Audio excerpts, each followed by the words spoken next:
Esse daqui é um conteúdo que ele não vai ser tão longo, mas também ele precisa ser tratado e ele precisa ser muito bem feito com cautela para que você não faça operações baseadas em um tempo de expiração que não condiz com aquela análise ou com aquele determinado fator que fez você entrar dentro daquele determinado ativo. Então vamos lá. Primeiro passo aqui é o quê? O seu lucro precisa caber dentro do seu tempo de expiração. E sim, talvez você imagine assim, nossa, Cesário, mas como assim? Isso não faz sentido. Lá na frente vai fazer total sentido. Por quê? Quando você tem um tempo de expiração aqui, você consegue fazer com que sua operação ela percorra por um tempo de 1 minuto, 2 minutos, 3 minutos, 5 minutos, 10 minutos, 15 minutos, 30 minutos ou até mesmo 1 hora. É isso mesmo. Se eu vier aqui e colocar 1 minuto, em 1 minuto eu creio que a Amazon vai descer. Se eu clicar aqui para descer, essa operação que eu acabei de fazer, ela vai se encerrar em 1 minuto. E talvez a análise que eu fiz não foi para 1 minuto. Então, o tempo de expiração, ele precisa ser totalmente cronometrado de acordo com aquilo que você almeja, com o alvo que você tem em relação àquela entrada que você efetuou. Ou seja, se a sua entrada ela foi baseada em um tempo de expiração de 1 minuto, a sua expiração dentro da plataforma ela precisa ser de 1 minuto. Talvez você fez uma análise que pode ser que a sua visão é que em 1 hora ela esteja abaixo daquilo que estava naquele determinado momento que você efetuou a sua entrada. Então, você precisa configurar o tempo de expiração para 1 hora e assim sucessivamente. Isso é muito importante e algumas pessoas acabam pecando em relação ao tempo de expiração e acabam perdendo por não saberem configurar esse tempo de expiração direito.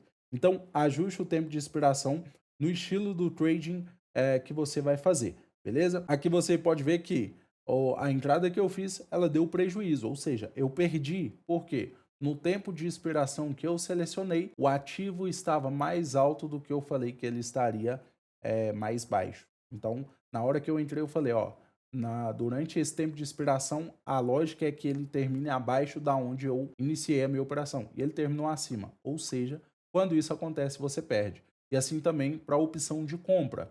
Eu vou fazer uma entrada de exemplo aqui, ó. Eu entrei comprado. Eu estou dizendo que nesse determinado momento que a expiração acabar, o gráfico estará acima de onde eu comprei. Então, eu entrei com a opção chamada de call. Lá na frente eu vou ensinar para vocês como funciona a questão de call e put, mas aqui a gente em específico vai tratar sobre a expiração em si do tempo que eu selecionei. Então, a minha ideia é que essa operação que eu selecionei termine em 1 minuto acima de onde eu entrei com uma compra.